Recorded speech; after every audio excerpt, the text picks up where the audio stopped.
ओम शांति। 26/1/2026। मीठे बच्चे, तुमने आधा कल्प जिसकी भक्ति की है वही बाप खुद तुम्हें पढ़ा रहे हैं। इस पढ़ाई से ही तुम देवी देवता बनते हो। प्रश्न है, योग बल के लिफ्ट की कमाल क्या है?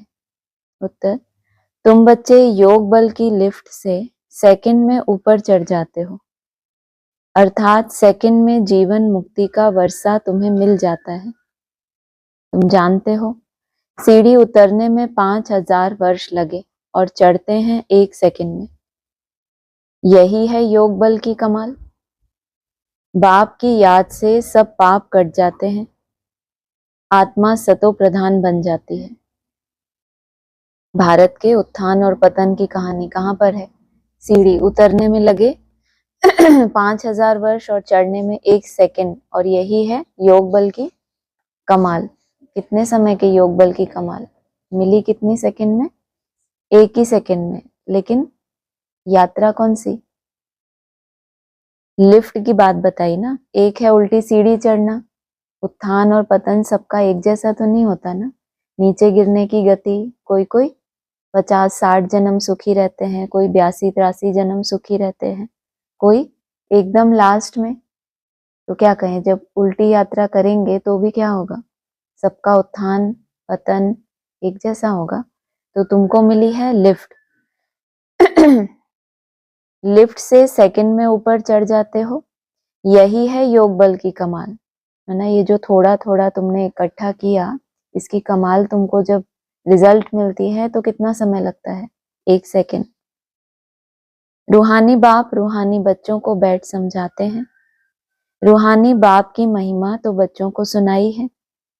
वह ज्ञान का सागर, सत्य चित्त आनंद स्वरूप है, शांति का सागर है। उनको सब बेहद की शिफ्टें दी जाती हैं। अब बाप है ज्ञान का सागर, और इस समय जो भी मनुष्य हैं सब जानते हैं हम भक्ति के सागर हैं। भक्ति में जो सबसे तीखा होता है उनको मान मिलता है, क्योंकि भक्ति तो क्या है? सारी दुनिया ही क्या है?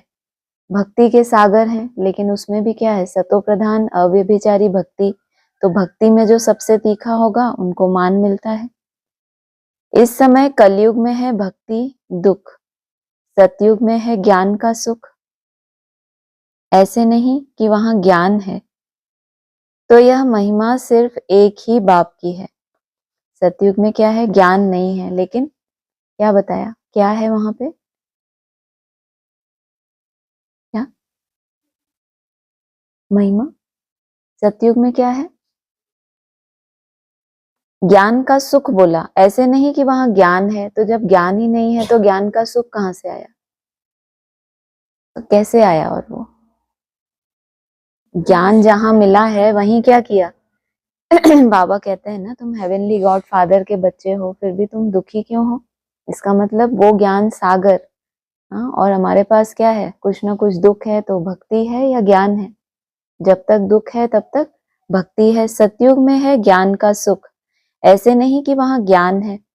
तो यह महिमा सिर्फ एक ही बाप की है, और बच्चों की महिमा भी है, क्योंकि बाप बच्चों को पढ़ाते हैं अथवा यात्रा सिखलाते हैं।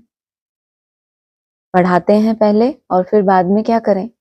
यात्रा सिखलाते हैं। सारा जीवन पढ़ाई चलती है या कमाई भी करनी होती है? बुढ़ापे तक कोई पढ़ता ही रहे और फेल होता रहे, पढ़ता रहे फेल होता रहे, तो क्या किया उसने? कुछ कमाई की? यात्रा अर्थात कमाई, वो भी जन्म जन्मांतर की। बाप ने समझाया है 2 यात्राएं हैं। भक्त लोग तीर्थ करते हैं, चारों तरफ चक्र लगाते हैं। जो जितना टाइम चारों तरफ चक्र लगाते हैं उतना टाइम विकार में नहीं जाते। शराब आदि छीछी कोई चीज नहीं खाते पीते। कभी बद्रीनाथ, कभी काशी चक्र लगाते हैं। भक्ति करते हैं भगवान की। खुद तो नहीं वैसे बने, खुद यात्रा वैसी नहीं की, तो जिन्होंने वो यात्रा करके मंजिल को पा लिया उनके चक्कर लगाते रहते हैं। कहते हैं ना, कृष्ण की भक्ति करते हैं किस लिए? कि हम श्री कृष्णपुरी में जाएं। लेकिन भक्ति अथवा महिमा करने से होगा क्या? कैसे जाना होगा वहां? बताया था ना, पैदल ही जाना है वहां पे, जो भी अवस्था है जैसी भी है अपनी मेहनत करके वहां तक पहुंचना। तो कहाँ कहाँ चक्कर लगाते हैं? बद्रीनाथ और फिर काशी। सब तरफ तो चक्र नहीं लगाना चाहिए ना, शिव बाबा के तीर्थ का भी चक्र लगाते हैं। सबसे बड़ा बनारस का तीर्थ गाया हुआ है। बनारस अर्थात बाबा ने कहा था जब ये गॉडली यूनिवर्सिटी की शुरुआत होगी तो कहाँ से नाम पड़ेगा? बनारस से नाम पड़ेगा, जहाँ ज्ञान का बना बनाया रस है, जिसको शिव की पुरी कहते हैं।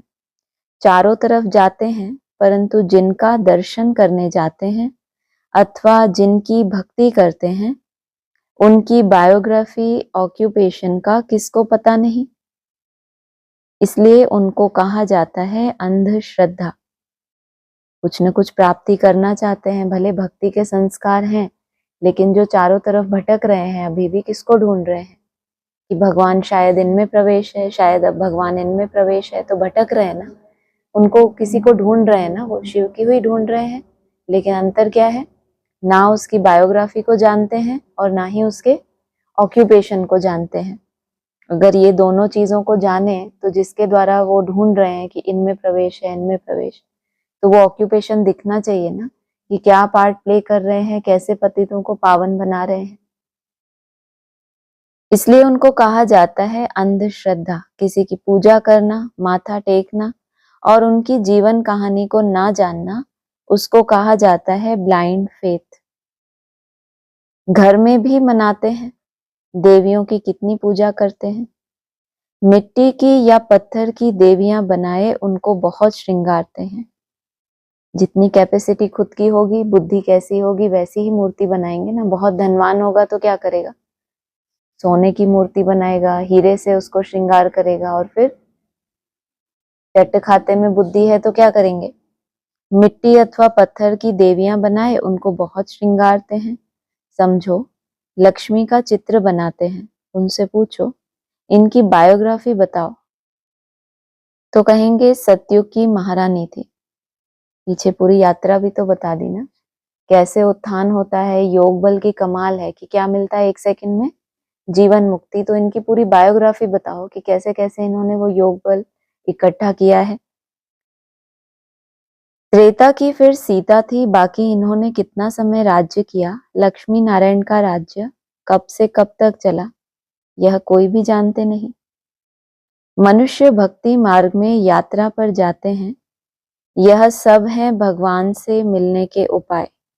भक्ति मार्ग में यात्रा करते हैं तो, और ज्ञान मार्ग की यात्रा में अंतर क्या होता है? भक्ति मार्ग में यात्रा करने जाते हैं ना, उतना समय पवित्र रहेंगे, खान पान शुद्ध रखेंगे और फिर लौट कर पुरानी दुनिया में आते हैं, या कभी लौट कर ही नहीं आते? तुम्हारी यात्रा पूरी होती है तो तुम इस पुरानी दुनिया में कभी लौट कर आते हो? तो वो हुई भक्ति की यात्रा, कि जिससे हम इतनी भी सुंदर यात्रा कर रहे हैं, फिर अगर उन्हीं पुराने पन में वापस जा रहे हैं तो क्या कहेंगे? काशी का कायदा है ना, अगर काशी में कूदे और उसके बाद फिर क्या किया, उसी पुरानी दुनिया में गए तो क्या होगा? बहुत बोझ चढ़ेगा। शास्त्र पढ़ना यह भी उपाय है भगवान से मिलने के लिए, परंतु भगवान है कहाँ? कहेंगे वह तो सर्वव्यापी है। अभी तुम जानते हो, पढ़ाई से हम यह देवी देवता बनते हैं। बाप खुद आकर पढ़ाते हैं, जिसके मिलने के लिए आधा कल्प भक्ति मार्ग चलता है। कहते हैं बाबा पावन बनाओ और अपना परिचय भी दो कि आप हैं कौन। बाबा ने समझाया है तुम आत्मा बिंदी हो, आत्मा को ही यहाँ शरीर मिला हुआ है, इसीलिए यहाँ कर्म करती है। भक्तों ने क्या बोला? बाप खुद आकर पढ़ाते हैं, जिसके मिलने के लिए क्या किया? आधा कल्प भक्ति की है, और उस बाप से क्या कहते हैं? आकर हमें पावन बनाओ। और दूसरा प्रश्न क्या पूछा? अपना परिचय भी दो कि आप हो कौन। बता तो दिया, तुम आत्मा भी क्या हो? बिंदी हो। तुम आत्मा बिंदी हो, आत्मा को ही यहाँ शरीर मिला हुआ है, इसलिए यहाँ कर्म करती है। देवताओं के लिए कहेंगे कि यह सतयुग में राज्य करके गए हैं। क्रिश्चियन लोग तो समझते हैं बरोबर गॉड फादर ने पैराडाइज स्थापन किया। हम उसमें नहीं थे।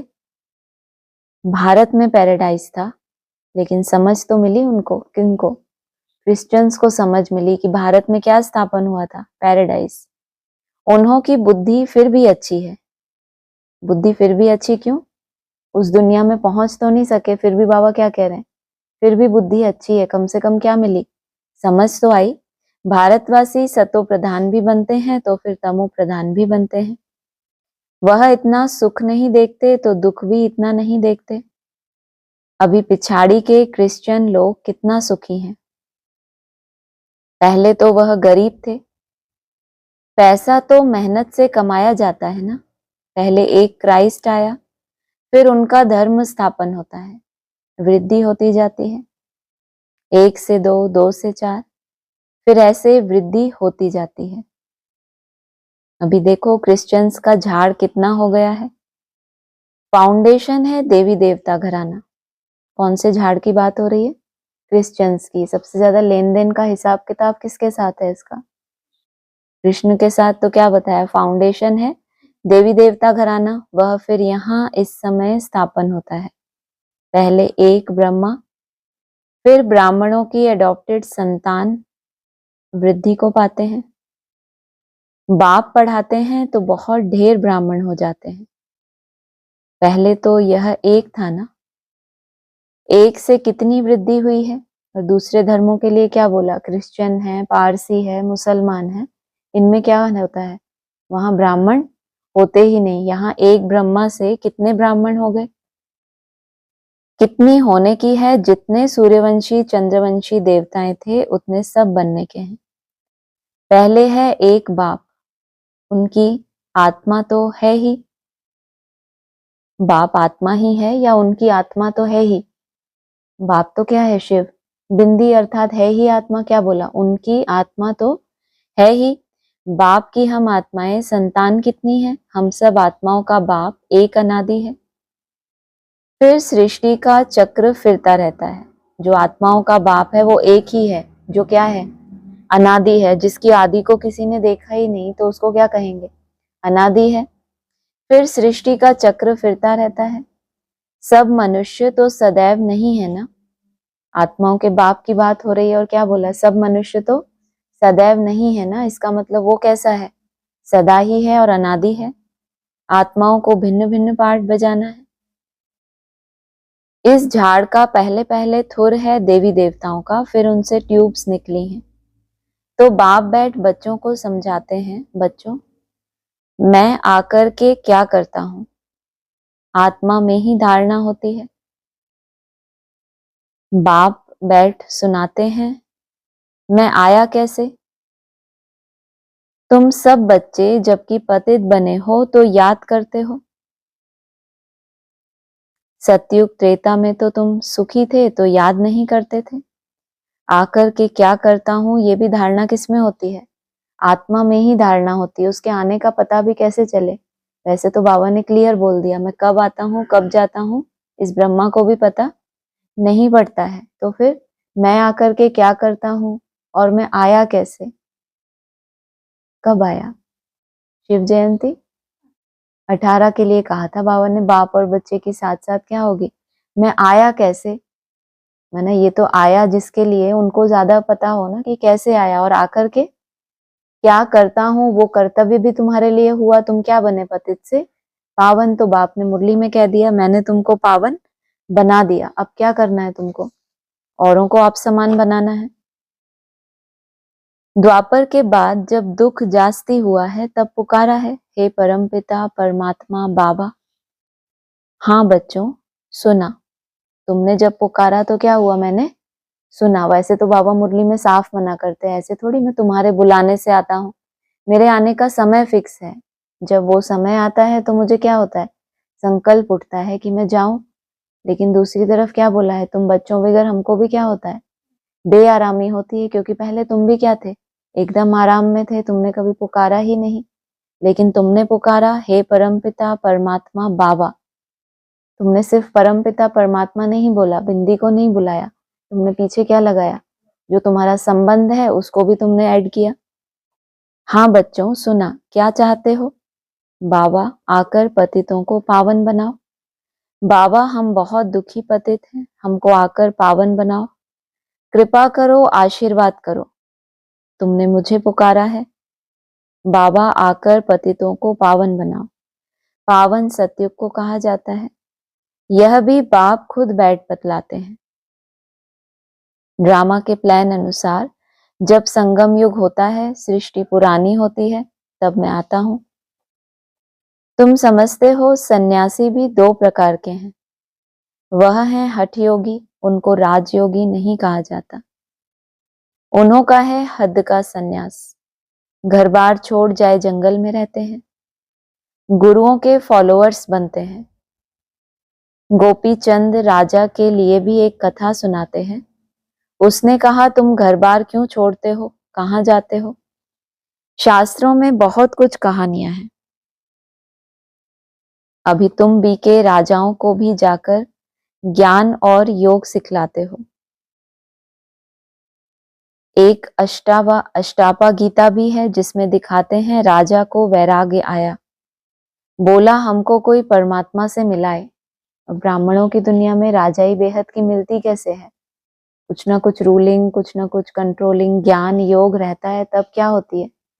स्वराज्य मिलता है तब विश्व राज्य मिलता है। लेकिन ये राजाएं भी क्या चिल्ला रहे हैं? तुम बीके जाकर इन राजाओं को भी क्या सिखाते हो कि जो सतो प्रधान अवस्था में तुम्हारी मन बुद्धि में क्या था, ज्ञान और योग था, अभी क्या हो गया?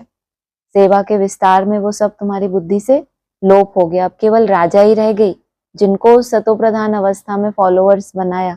अब केवल क्या हो रहा है? उनके ऊपर रूलिंग हो रही है। बाकी जो एक्चुअल ज्ञान योग है वो विस्मृति हो गई। तो वो राजा को वैराग आया, बोला हमको कोई परमात्मा से मिलाए, ढिंडोरा पिटवाया। वह यही समय है, किसकी बात है? हाँ, राजा जनक की बात बताते हैं कि उन्होंने अनाउंस किया कि कोई हमको क्या करे, परमात्मा से मिलाए। तो कौन मिला फिर? अष्टावक्र मिले। तुम जाकर राजाओं को ज्ञान देते हो ना, बाप से मिलाने के लिए। जैसे तुम मिले हो तो औरों को भी मिलाने की कोशिश करते हो। इसीलिए ऊपर बोला मैं आया कैसे? आया तभी तो तुम मिले, आता ही नहीं तो तुम मिलते कैसे? और तुमसे ही क्यों मिला? तुमने कुछ ना कुछ क्या किया, सतो प्रधान अवस्था को 40 वर्ष में टच किया। कैसे आया तुम्हारी बुद्धि में, किसी को पता भी नहीं पड़ा। और क्या हुआ? जैसे कृष्ण के लिए तो क्या कह दिया, कृष्ण का जन्म होता है तो सारे कमरे में क्या हो जाता है, चमत्कार, रोशनी। लेकिन मैं आया कैसे? किसी को कोई तिथि तारीख है? बाबा कहते हैं तो जैसे तुम मिले हो तो औरों को भी मिलाने की कोशिश करते हो। तुम कैसे मिले? तुम बाप के नजदीक कैसे जाते हो? अभी मिले तो नहीं हो, इन आंखों से तो नहीं देखा, लेकिन कैसे जाते हो नजदीक? जितना जितना निसंकल्प होते जाएंगे उतना बाबा के नजदीक पहुंचते जाएंगे। फिर उनको बोलो शिव बाबा को मिलाने की कोशिश करते हो। तुम कहते हो हम तुमको स्वर्ग का मालिक बनाएंगे, मुक्ति, जीवन मुक्ति देंगे। फिर उनको बोलो शिव बाबा को याद करो और कोई को नहीं। तुम्हारे पास भी शुरू में बैठे बैठे एक दो को देखते ध्यान में चले जाते थे ना, बड़ा वंडर लगता था। बाप था ना इनमें, तो वह चमत्कार दिखाते थे, सबकी रस्सी खींच लेते थे। बाप दादा इकट्ठे हो गए ना, कब्रिस्तान बनाते थे, सब बाप की याद में सो जाओ, सब ध्यान में चले जाते थे। यह सब शिव बाबा की चतुराई थी। इसको फिर कई जादू समझने लगे। यह था शिव बाबा का खेल। क्या चतुराई की इसमें चतुराई की क्या बात है? ध्यान में चले गए, भावना थी बहुत अच्छी, लेकिन चतुराई ये है कि ये जो फंसे हुए बच्चे हैं बाहर की दुनिया में, तब तो क्या था, शुरुआत ही थी ना। तो ऐसा क्या इनको वंडर दिखाएं, कुछ ऐसा वंडरफुल हो तो इनको क्या हो जाए बाप की तरफ। कम से कम अभी बाप की पहचान तो नहीं होगी, लेकिन कम से कम क्या हो, भावना के आधार से जो ब्राह्मण बनने की जो शुरुआत है वो तो आए कि मना पुरानी दुनिया से इनको क्या आ जाए। साक्षात्कार आदि पहले भी करते रहे, लेकिन ऐसे बाप रस्सी खींच ले, फिर वैकुंठ में रमण करें और सबका एक साथ हो जाए तो विश्वास हो जाएगा ना। वैसे तो भक्ति मार्ग में एक एक को साक्षात्कार होते रहे, यहाँ जितनों को बिठाया सबके सब क्या हो गए, खींच गई सबकी रस्सी, तो चमत्कार ही लगेगा ना। इसको फिर कई जादू समझने लगे, यह था शिव बाबा का खेल। तो सोचो कैसा लगता हो, अभी संगठित रूप में सब क्या करते हैं, अपनी रस्सी को ऊपर खींचने की कोशिश करते हैं ना, कि बुद्धि कहाँ चली जाए, हमारा बुद्धि योग ऊपर ट्रांसफर हो जाए। कभी किसी की खींची, कभी किसी की खींची, और सबकी एक साथ खींच जाए, ऑर्डर हो, तो चमत्कार जैसा लगेगा, नहीं लगेगा कि हाँ बाबा आया हुआ है। अभी तो सबको क्या है, ज्ञान के आधार से क्या हो गया, और बैठे बैठे अगर सभी एक साथ निराकारी निर्विकारी और जितने समय चाहें, तो आपको कैसा फील होगा, कल्पना तो कर सकते हैं ना। तो शिव बाबा की चतुराई है ना, उनको क्या दिखाना था, वंडर दिखाना था। यह था शिव बाबा का खेल। बाप जादूगर, सौदागर, रत्नाकर है ना, धोबी भी है, सोनार भी है, वकील भी है। नहीं, आज से पहले कभी सुना ऐसा? ये तो समझ आया कि भाई धोबी है, पावन बनाते हैं, सोनार है, वो भी ठीक है, अलाय निकाल देते हैं। लेकिन हमसे तो क्या कहते हैं, वकील बनो या जज बनो, जज बनो, और खुद किसका केस लड़ रहे हैं वकील बन के? किसका केस लड़ रहे हैं बाबा? अरे एक मुरली में आया था ना, आखिर वो दिन आया आज, आज आके तुम्हारी सुनवाई हुई। ऐसे कोर्ट में किसी का केस पेंडिंग होता है तो उनको तारीख दी जाती है, तो वो कहते हैं आज वो दिन आया, सालों से मेरा केस कहाँ था। माया के राज्य में तुम कितना पुकारते थे भगवान को कि क्या करो, मेरी बात सुनो, मुझे ऊपर ले जाओ, मुझे घर बुलाओ, यही सब चिल्लाते रहते थे। लेकिन अब जाके क्या हुआ, तुम्हारी सुनवाई हुई, तो बीच में कौन चाहिए, वकील क्यों चाहिए? तुम्हारी तरफ से क्या करे, पहले उसको तुम्हारे ऊपर क्या हो जाए, ट्रस्ट हो जाए कि इसका केस सच्चा है, ये बेचारा क्या है, फंसा हुआ है लेकिन सच्चा है। तो वो जज के सामने क्या करे तुम्हारी? बाबा ने ब्रह्मा के लिए क्या बोला है,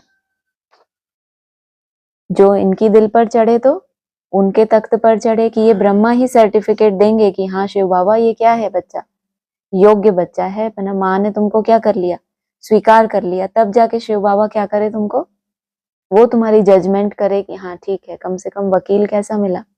तो शिव बाबा तुम्हारे लिए क्या करते हैं, बनना नहीं चाहिए लेकिन फिर भी तुम्हारा केस कहाँ तक पहुंचाते हैं। बीच में क्या चाहिए, कोई दलाल तो चाहिए ना साकार में, कि तुम्हारा केस बहुत ऊपर है, जजमेंट देने वाला। क्या बोला, कितने माइल्स ऊपर में मैं बैठा हूँ और तुमको अपना आवाज वहां तक पहुंचानी है, तो बीच में कौन चाहिए। तो वो वकील बनते हैं तुम्हारे लिए, सबको रावण की जेल से छुड़ाते हैं, उनको ही सब बुलाते हैं, हे पतित पावन दूर देश के रहने वाले, हमको आकर पावन बनाओ। आओ भी पतित दुनिया में, पतित शरीर में आकर हमको पावन बनाओ। अभी तुम उनका भी अर्थ समझते हो। बाप आकर बतलाते हैं, तुम बच्चों ने रावण के देश में हमको बुलाया है, मैं तो परम धाम में बैठा था। कैसा अपना हमें फील करा रहे हैं कि तुमने बुलाया कहाँ, रावण के देश में। स्वर्ग में तुम कभी भी मुझे बुलाते बुलाते ही नहीं हो, और मैं बैठा कहाँ था, परम धाम में बैठा था।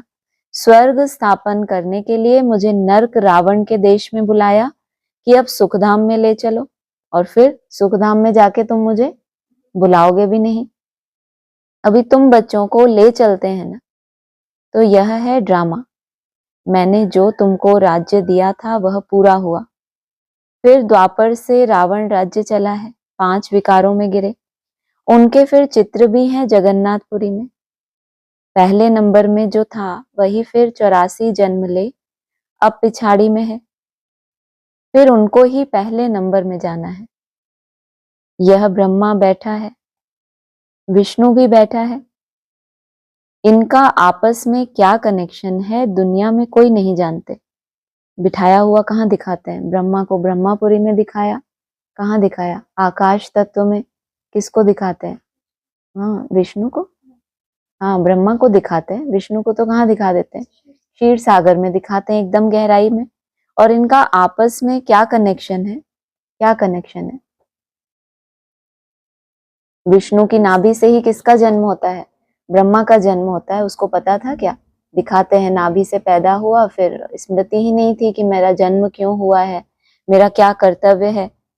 तो इनका आपस में क्या कनेक्शन है दुनिया में कोई नहीं जानते। ब्रह्मा सरस्वती भी असल में सतयुग के मालिक लक्ष्मी नारायण थे, अभी नर्क के मालिक हैं। अभी यह तपस्या कर रहे हैं, यह लक्ष्मी नारायण बनने के लिए।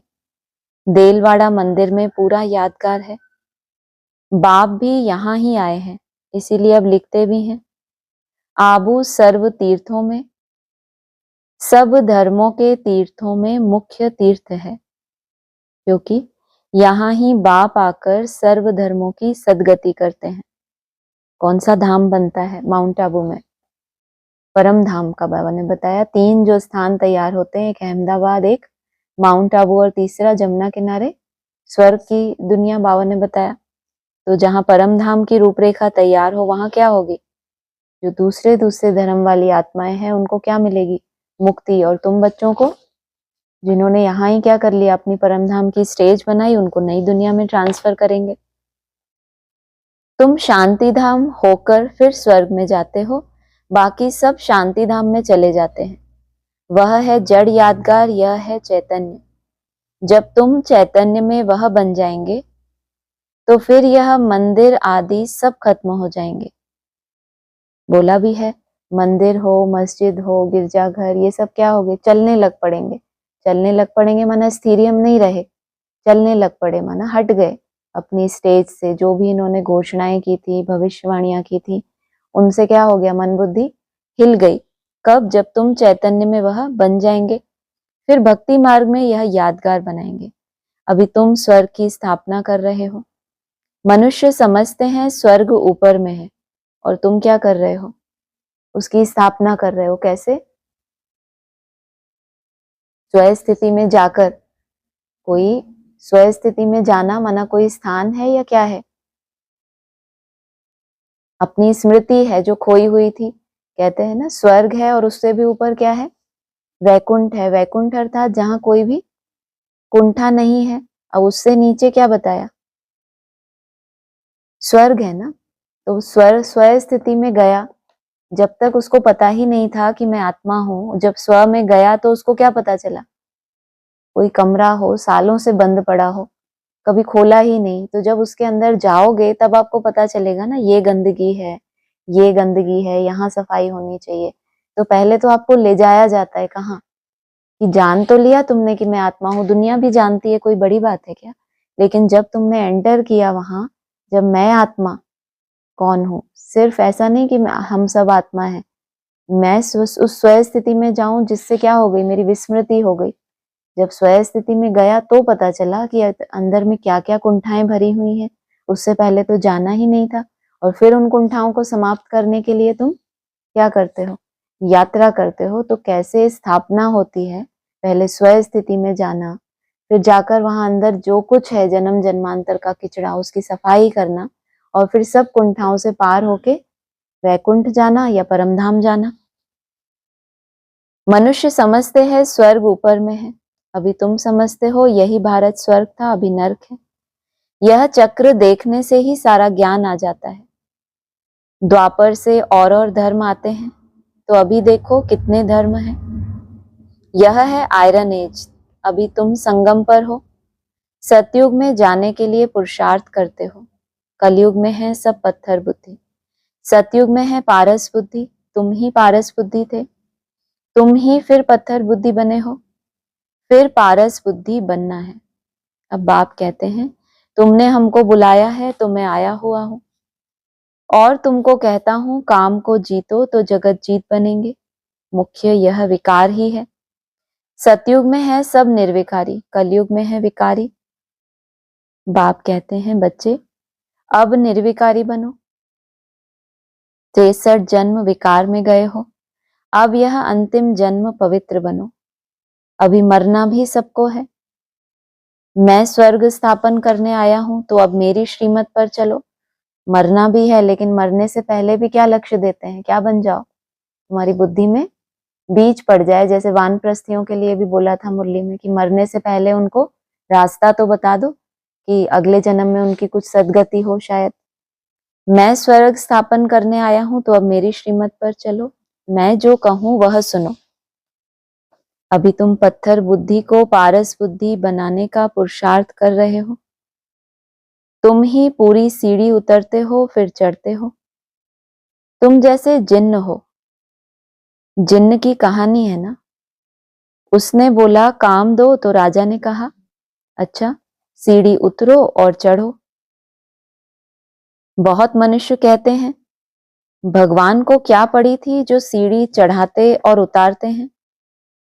भगवान को क्या हुआ जो ऐसी सीढ़ी बनाई। कितने बल डाले हुए हैं दुनिया में भी आजकल। फिर ऐसे होने लगा, सीढ़ियां बनाते हैं ना तो ऐसी गोल गोल, जिसमें चढ़ने में ही किसी को डर लगे। तो भगवान ने भी क्या किया, ऐसी सीढ़ी बनाई कि क्या हो जाए। तुम कितने बड़े महावीर हो, कितने बड़े बॉक्सर हो, पता कैसे चले जब उतना ही पहलवान बॉक्सर क्या हो तुम्हारे सामने हो और तुम जीत जाओ तो क्या कहें, तब कहलाओगे ना कि तुम महावीर हो। भगवान को क्या हुआ जो ऐसी सीढ़ी बनाई, और भगवान को तो चढ़ना उतरना भी नहीं है, चढ़ना उतरना हमें है। और फिर क्या हुआ, उनको अचानक सीधी सीधी बना देते। बाप समझाते हैं यह अनादि खेल है। तुमने 5000 वर्ष में 84 जन्म लिए हैं। 5000 वर्ष तुमको नीचे उतरने में लगे हैं, फिर ऊपर में जाते हो सेकंड में। यह है तुम्हारे योग बल की लिफ्ट। बाप कहते हैं याद करो तो तुम्हारे पाप कट जाएंगे। एक मुरली में क्या बोला, 2500 वर्ष के पाप हैं और तुम कितने वर्ष में भस्म करते हो, 50 वर्ष में। टाइम भी फिक्स कर दिया, 40 से 50। कोई कोई आत्माओं के लिए है 2500 वर्ष का पाप है, ऐसा नहीं कि शुरू से। और यहाँ क्या बोला, 5000 वर्ष तुमको नीचे उतरने में लगे हैं, फिर ऊपर में जाते हो सेकंड में। तो वो तुम्हारा उतरना और उसके बीच में तुम्हारी भक्ति, अगर तुम सेकंड में चढ़ जाते हो, नहीं तो वो क्या बोला है, सीढ़ी चढ़ने में क्या करते हैं, कमर को हाथ दे देते हैं। इतना उनका तकलीफ होती है क्योंकि बहुत विक्रम किए हैं। जितना ज्यादा विक्रम किए हैं उतना जब उल्टी सीढ़ी चढ़ेंगे तो क्या होगा, उतनी ही मुश्किलात आएगी ना। बाबा कहते हैं कलयुग की सीढ़ी है अगर तो कितना कलह क्लेश होगा। चाहेंगे बाप की याद में टिकना और बुद्धि कहाँ जाएगी, कलह क्लेश में। और अगर कलयुग के समय में भी कोई आत्माएं कैसी रही हो, बाबा मिसाल देते हैं ना, कोई एक परिवार हो 60-70 का, वो कैसे होते हैं लास्ट में भी, सब संगठित रूप में और एकदम खुश, एकदम संस्कार मिले हुए। तो अगर उस कैटेगरी की आत्माएं हैं तो वो सीढ़ी भी कैसे क्रॉस कर लेगी। ब्राह्मणों की दुनिया में बाबा अनाउंस करें कि अभी कौन सी शूटिंग है, कलयुगी शूटिंग है, और नरक की दुनिया के बीच किसको दिया स्वर्ग का वर्षा। कोई बच्चे थे ना जिनको स्वर्ग का वर्षा दिया, तो कुछ ना कुछ स्वयं स्थिति दूसरों के मुकाबले कैसी है उनकी, तो लिफ्ट मिली ना।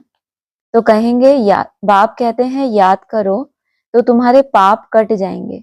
योग बल की लिफ्ट है, ऐसा तो अगर बाप ने दी है लिफ्ट तो फिर क्या हो जाए, पार्शियल हो गया बाबा। तो किसी को लिफ्ट दी और किसी को क्या किया, सीढ़ी चढ़ने के लिए बोल दिया और कमर पे हाथ रख के बेचारे चढ़ रहे हैं। और किसी किसी को क्या दिया, यह है तुम्हारे योग बल की लिफ्ट, बाबा ने नहीं दी है। तुमने इतना योग बल धारण कर लिया, तुमने लंबे समय क्या किया, सीढ़ी उतरे चढ़े, लेकिन तुम कभी थके नहीं। तो तुमको क्या मिलना चाहिए, अब लिफ्ट मिलनी चाहिए। बाप आते हैं तो सेकंड में तुम ऊपर चढ़ जाते हो, फिर नीचे उतरने में 5000 वर्ष लगे हैं। ऊपर चढ़ गए तो कहाँ पहुंचे, परम धाम में। वहां कितना समय बिताना है तुमको, इच्छा क्या है तुम्हारी। 5000 वर्ष अगर इस सृष्टि पे रहे हैं तो कम से कम उसके मानिंद हम 5000 दिन कहाँ रहेंगे, परम धाम में। तो 5000 वर्ष के बाद फिर तुम नीचे उतरते हो, माना इतना तुम शूटिंग वहां परम धाम में अपनी कर लेते हो, फिर तुम नीचे आते हो पार्ट बजाने। कलाएं कम होती जाती हैं, चढ़ने की तो लिफ्ट है, कितना अच्छा है। नहीं तो सबसे बड़ी मुसीबत होती है चढ़ना।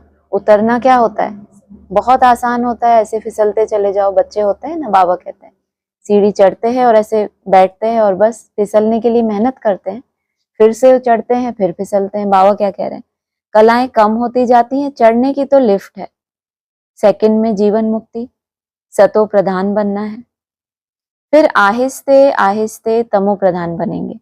अगर नीचे गिरना इतना ही सहज है तो ये कोई कोई बच्चे कैसे हैं, इनको नीचे उतारने के लिए ही क्या लग गया बाप को, कितनी मेहनत लगी होगी। 5000 दिन लगे इनको कन्विंस करने के लिए कि कहाँ जाओ, नीचे जाओ। तो नीचे आए भी होंगे तो कितने नाजों से आए होंगे कि हम बहुत धीरे धीरे नीचे जाएंगे, हम ऐसे नहीं एकदम से फिसल जाएंगे। आहिस्ते आहिस्ते तमो प्रधान बनेंगे, 5000 वर्ष लगते हैं। अच्छा, फिर तमो प्रधान से सतो प्रधान बनना है एक जन्म में। जैसे कि कितना उनको बहलाया जा रहा है कि बहुत धीरे धीरे ही तुमको जाना है। फिर जैसे ही तुम पुकारोगे और बाबा क्या बोलेंगे, हाँ बच्चे तुमने क्या पुकारा, हे परमपिता परमात्मा बाबा। बाबा ने क्या कहा, हाँ बच्चों मैंने सुना। अभी जबकि मैं तुमको स्वर्ग की बादशाही देता हूं तो तुम पवित्र क्यों नहीं बनेंगे। परंतु कामेशु क्रोधेशु भी है ना, विकार ना मिलने से फिर स्त्री को मारते हैं, बाहर निकाल देते हैं, आग लगा देते हैं। अबलाओं पर कितने अत्याचार होते हैं, यह भी ड्रामा में नूंद है। अच्छा, मीठे मीठे सिकिलदे बच्चों प्रति माता पिता बाप दादा का याद प्यार गुड मॉर्निंग। रूहानी बाप की रूहानी बच्चों को नमस्ते, रूहानी बच्चों की रूहानी बाप दादा को नमस्ते। सार है जगत का मालिक बनने या विश्व की बादशाही लेने के लिए मुख्य काम विकार पर जीत पानी है। संपूर्ण निर्विकारी जरूर बनना है। जैसे हमें बाप मिला है ऐसे सबको बाप से मिलाने की कोशिश करनी है। बाप की सही पहचान देनी है, सच्ची सच्ची यात्रा सिखलानी है। ऐसे तो बाप का परिचय देते ही चले आए, लेकिन बाबा क्यों इस पे कर रहे हैं, जैसे बाप हमको मिला है। कब मानेगा कोई, जब तुम्हारे जीवन में क्या हुआ हो। तुम्हारा 2 मिनट का अनुभव भी कब काम करेगा, जब तुम्हारा वो अनुभव कैसा हो, तुमने सच्ची सच्ची यात्रा की हो और तुम्हें बाप भी कैसा मिला हो, सच्चा सच्चा बाप मिला हो, तब तुम्हारा तीर लगे। वरदान है गम की दुनिया सामने होते हुए भी बेगमपुर की बादशाही का अनुभव करने वाले अष्ट शक्ति स्वरूप भव। गम और बेगम की अभी ही नॉलेज है। गम की दुनिया सामने होते भी सदा बेगमपुर के बादशाही का अनुभव करना, यही अष्ट शक्ति स्वरूप कर्मेंद्रिय जीत बच्चों की निशानी है। बादशाह कहाँ होते हैं, दूसरे धर्मों में बादशाह कहे जाते हैं, भारत में तो क्या होता है मोस्टली चक्रवर्ती सम्राट महाराजा। तो दूसरे धर्म वालों की सजा क्या दी है बाबा ने, जब विनाश काल होगा तो इनको कहाँ भेजा जाएगा, अपने अपने धर्म खंडों में जाके सेवा करो। तो उनको कौन सा वरदान चाहिए, गम की दुनिया सामने होते हुए भी स्वरूप में रहे। अभी ही बाप द्वारा सर्व शक्तियों की प्राप्ति होती है, लेकिन अगर कोई ना कोई संग दोष या कर्मेंद्रियों के वशीभूत हो अपनी शक्ति खो लेते हो, तो जो बेगमपुर का नशा या खुशी प्राप्त है वह स्वतः ही खो जाती है। कितनी अजीब बात है, संग दोष में आए हैं और कर्मेंद्रियों के वशीभूत हुए हैं, और शक्ति कहाँ भरी थी, आत्मा में। और वशीभूत किसके हुए, कर्मेंद्रियों के। तो सारी ही आत्मा में जो भी शक्ति भरी थी वो कहाँ चली गई, खो गई। और उसकी निशानी क्या, वो नशा और खुशी गायब हो जाती है, स्वतः ही खो जाती है। फिर सोचते ही रहते हैं कि खुशी क्यों नहीं रहती। बेगमपुर के बादशाह भी कंगाल बन जाते हैं। सोचो, कोई गम नहीं है इनको, बेगमपुर के बादशाह हैं, लेकिन दिक्कत कहाँ आ गई, संग दोष में आए, कर्मेंद्रियों के वशीभूत हुए। बादशाही का भी तो नशा होता है, हम बादशाह हैं, हमारा कोई संग दोष क्या बिगाड़ेगा, हम तो अपने संग से क्या करेंगे, इनका भी परिवर्तन कर देंगे। फिर क्या होता है, बेगमपुर के बादशाह भी कंगाल बन जाते हैं। क्यों हंसी आ रही। स्लोगन है दृढ़ता की शक्ति सदा साथ हो तो सफलता गले का हार है। अव्यक्त इशारे हैं, अपने संकल्पों के तूफान या कोई भी संबंध द्वारा, प्रकृति या समस्याओं द्वारा तूफान या विघ्न आते हैं, तो उनसे मुक्ति पाने के लिए योग युक्त युक्त युक्त बनो। जब तक योग युक्त नहीं तब तक विघ्नों से युक्त हो। ओम शांति।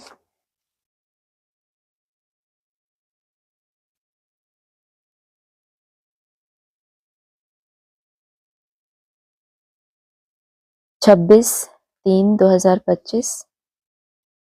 बाप कहते हैं तुम मेरी मत पर चलेंगे तो अमर लोक में विश्व के महाराजा महारानी बनेंगे। यह है मृत्यु लोक। और वो क्या होगा, अमर लोक किस लिए, वहां मृत्यु ने ग्रास नहीं बनाया, तुमने अपनी स्वेच्छा से क्या किया, स्वेच्छा से उसको स्वीकार किया।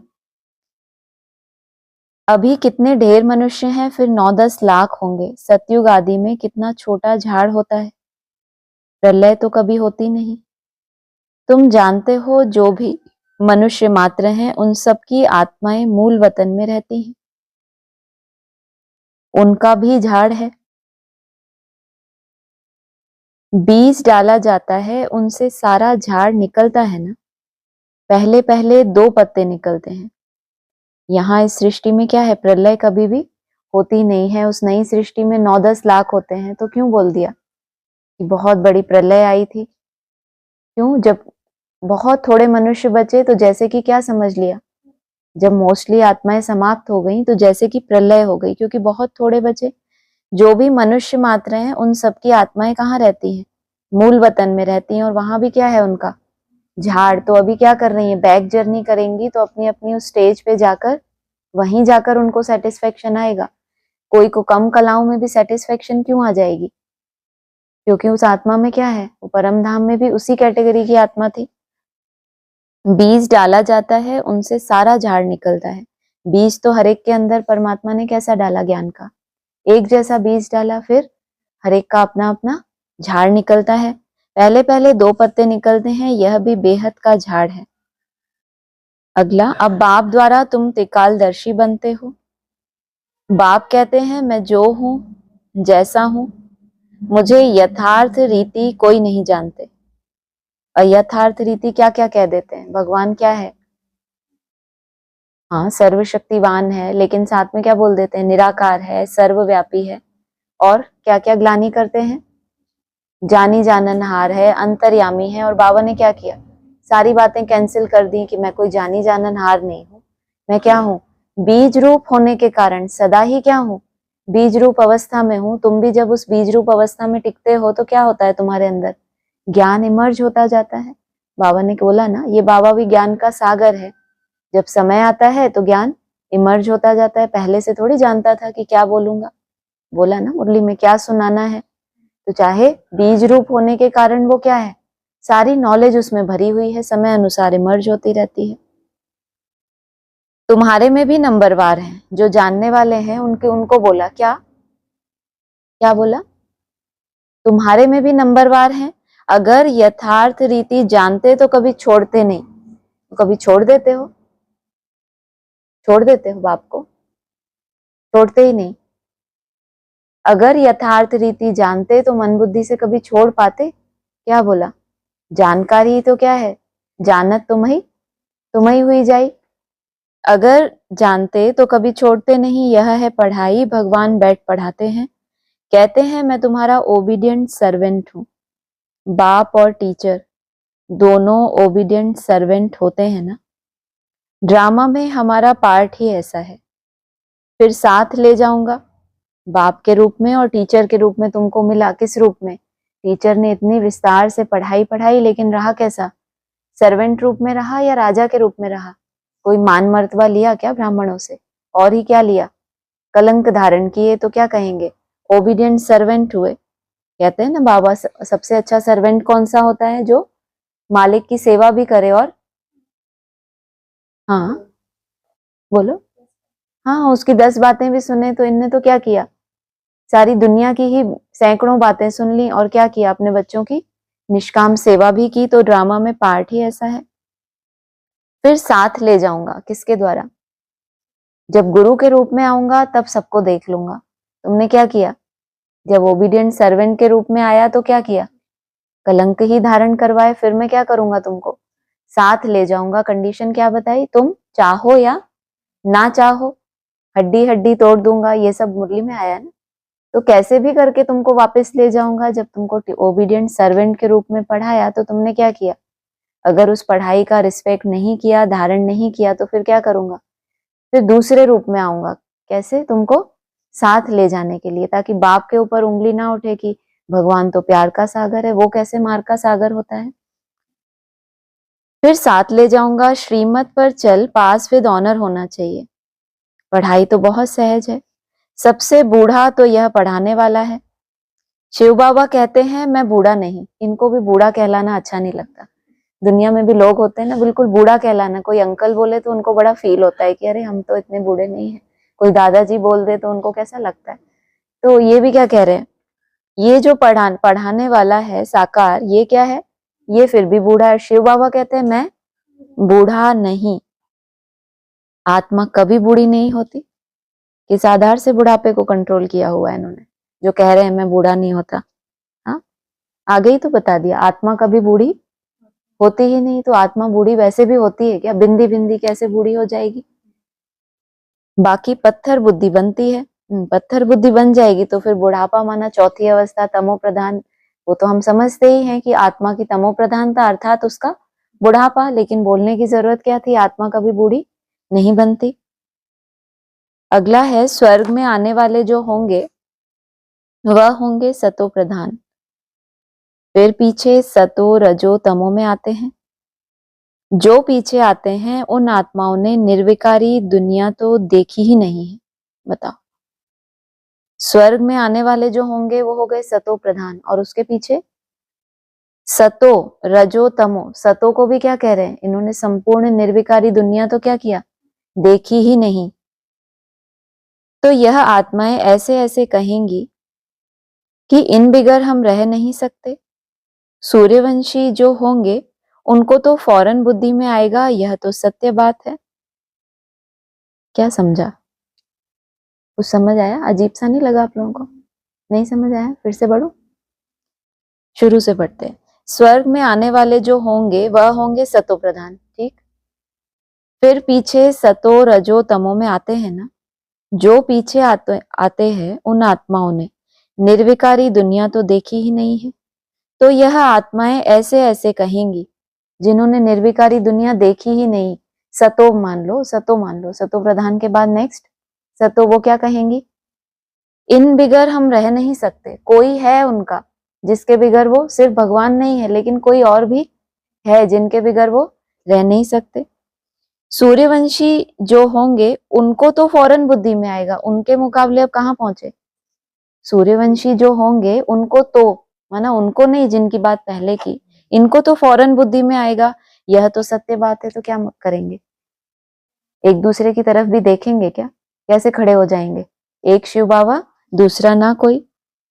बरोबर स्वर्ग में विकार का नाम निशान नहीं था। भिन्न भिन्न प्रकार के मनुष्य भिन्न भिन्न प्रकार की बातें करते हैं। बात किसकी हो रही है? सतो प्रधान के, उसके नीचे सतो, ये भिन्न भिन्न प्रकार के मनुष्य अपनी अपनी बातें करते रहते हैं। हम इनके बिगर रह नहीं सकते। और उन्होंने क्या समझा? सत्य बात है, समझ लिया तो फिर क्या समझा? स्वर्ग में स्वयं स्थिति में जाना है, उसके लिए कोई भी विकार नहीं चाहिए, चाहे विकार का सतो प्रधान रूप ही क्यों ना हो। सतयुग में क्या होता है? सतयुग में विकार खत्म नहीं होते लेकिन उसका सात्विक रूप होता है। लेकिन अगर किन्हीं को उनसे भी ऊपर जाना है तो सात्विक रूप भी रहेगा, पॉइंट के अलावा कुछ भी रहेगा। भिन्न भिन्न प्रकार के मनुष्य भिन्न भिन्न प्रकार की बातें करते हैं। तुम जानते हो कौन कौन फूल बनने वाले हैं? कोई तो कांटे ही रह जाते हैं। स्वर्ग का नाम है फूलों का बगीचा, यह है कांटों का जंगल। कांटे भी अनेक प्रकार के होते हैं। अभी तुम जानते हो हम फूल बन रहे हैं। बरोबर यह लक्ष्मी नारायण सदा गुलाब के फूल हैं। इनको कहेंगे किंग ऑफ फ्लावर्स। वहां तो कितना भेद कर दिया। एडवांस में ज्ञान सुना तो क्या समझा? किंग फ्लावर किसको बताया? नारायण को बताया। बाबा क्या कह रहे हैं? दोनों सदा ही क्या है? गुलाब के फूल हैं। इनको कहेंगे king of flowers.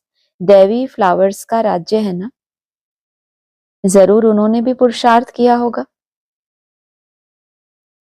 Devi flowers माना जो उनकी वंशावली है वो भी क्या है? सब दैवीय फ्लावर्स हैं। और ये हैं किंग ऑफ फ्लावर्स, जरूर उन्होंने भी पुरुषार्थ किया होगा, पढ़ाई से यह बने हैं। लास्ट है, तुम बच्चों को अंदर में बड़ा उल्लास रहना चाहिए। बाप भी गुप्त है, तुम भी गुप्त से ना हो। खुशी किस बात की होती है? जो कोई चीज बहुत थोड़ा सा स्टॉक हो उसका और आपको मिल जाए तो कहते हैं ना ये लिमिटेड एडिशन है, ये किसी के पास नहीं है, बहुत थोड़ों को मिला हुआ है, तो उसका नशा रहता है कि बाप भी कितना गुप्त। और जिस स्कूल में सबको एडमिशन नहीं मिलती, कॉमन नहीं है, वहां क्या हो गया? हमको एडमिशन मिला लेकिन अभी क्या है? बाप भी गुप्त है। नॉन वायलेंस अननोन वॉरियर्स कहते हैं ना, फलाना बहुत पहलवान वॉरियर है परंतु नाम निशान का पता नहीं। ऐसे तो हो नहीं सकता। पहलवान है तो क्या हो?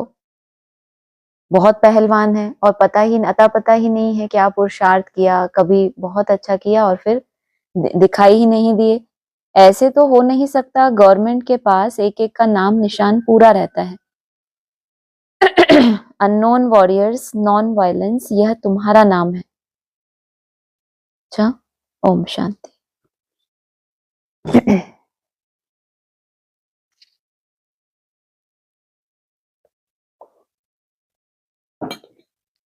हाँ जी, ऑनलाइन किसी को बोलना है?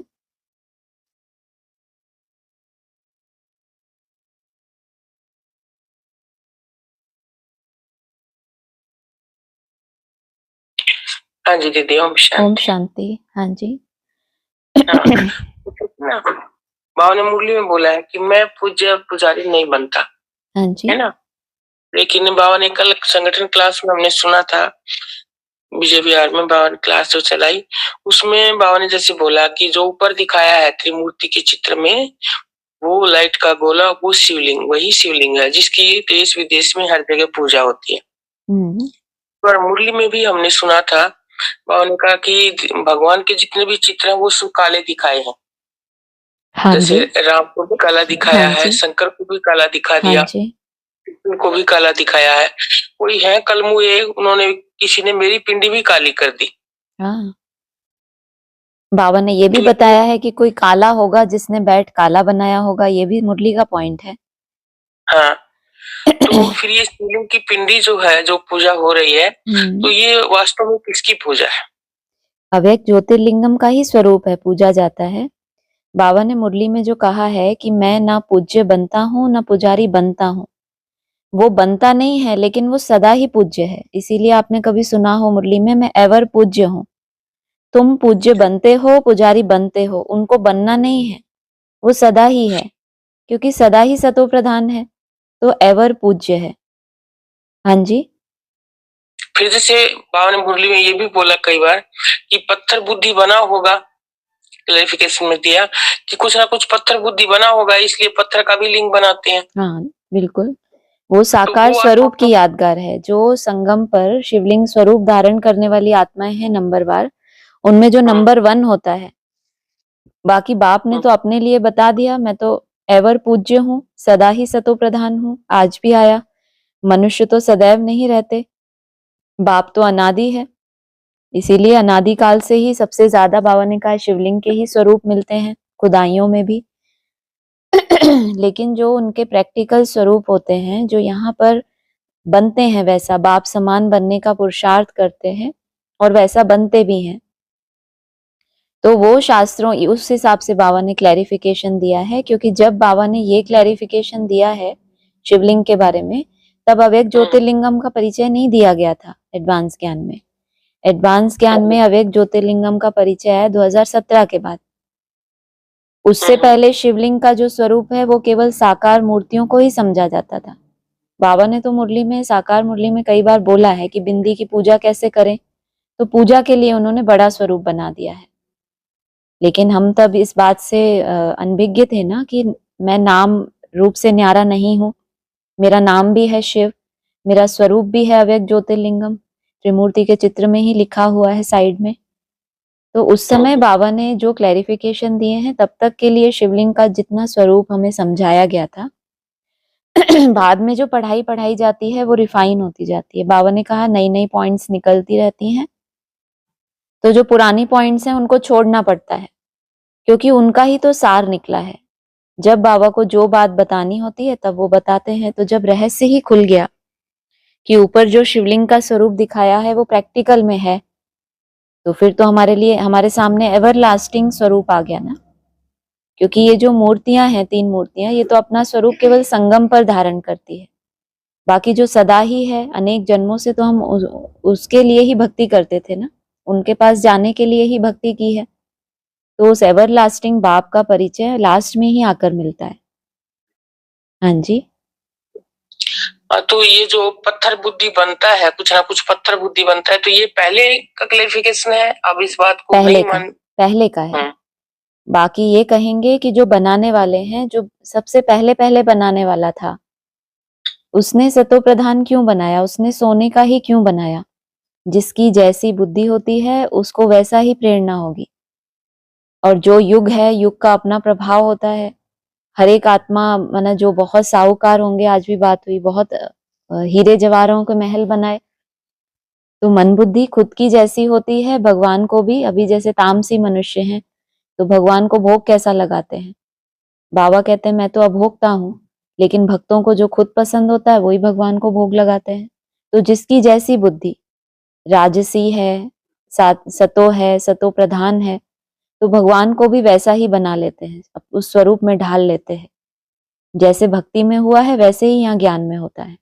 ठिक्कर भित्तर में बाबा कह रहे हैं मुझे ठोक दिया, तो जो ठिक्कर बुद्धर जैसी आत्माएं हैं वहां भी तो भगवान को ढूंढ रहे हैं ना, समझते हैं भगवान यहाँ प्रवेश है, तो पत्थर बुद्धि जैसे ही तो हैं, लेकिन मान शान ले रहे हैं भगवान के ज्ञान के आधार से कि हम हैं वो शिवलिंग के स्वरूप, तो पत्थर ही तो हुए।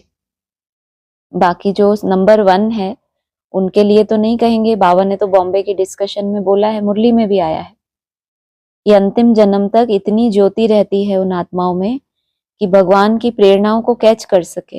ये मुरली के महावाक्य इतने उलझे हुए है, भाषा बहुत सरल, लेकिन इसमें कितने रहस्य हैं, केवल उस एक आत्मा की बुद्धि में ही क्यों टच होता है? तो जरूर बाकियों के मुकाबले कुछ न कुछ सतो प्रधानता अंतिम जन्म तक भी रहती है, तो उनको कैसे कहें पत्थर? हाँ जी, जी ठीक है दीदी। हाँ जी। और किसी को बोलना है?